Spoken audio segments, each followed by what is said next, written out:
To win or not to win? That's the only fantasy football question.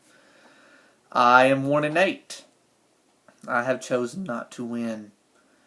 Whether it be bad decisions of trading players or it be, people getting hurt at very, very inappropriate times and inconvenient times. Arian Foster. I've chosen not to win. Tyler Morris, he's 2-7. He's chosen not to win, but he has beaten me once and has one more win than I do, so apparently he has chosen to win more than I have. And when I say chosen to win, guys, it really comes down to drafting. It really comes down to keeping up with the rosters, taking the appropriate chances, doing the smart things, whether it be safe or risky.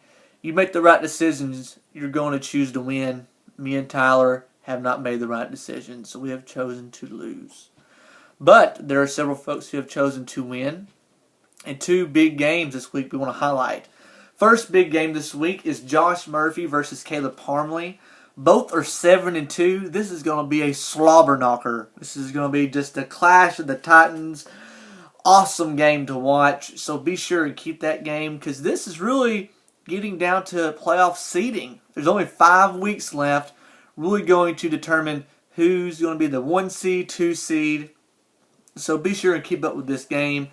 The second game, which is the most important game, is Michael Cena versus Jason Glover. Michael Cena is 8-1. Big G is 7-2.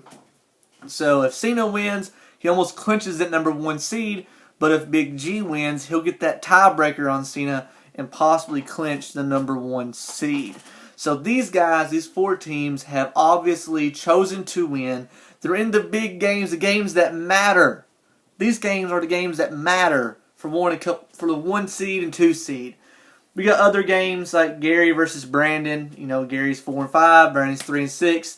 That's really a good game of who's going to be that last seed in and the last seed out. You got games like Matt Dyson. He's 4-5 playing Tyler Morris. He needs that win. Benji Pate, he's playing me. He needs a win to clinch that playoff berth, which he'll probably get it. You got John Richardson versus Brock Runyon. They're both 3-6, guys. That's a huge game. Almost a must-win for both. Because remember, 4 teams are out, 8 teams are in, and both of those teams are on the edge of being in and being out. So this week, as you set your lineup, as you make waiver claims, whatever you're going to do and prepare, make the decision to win or not to win. That is the question.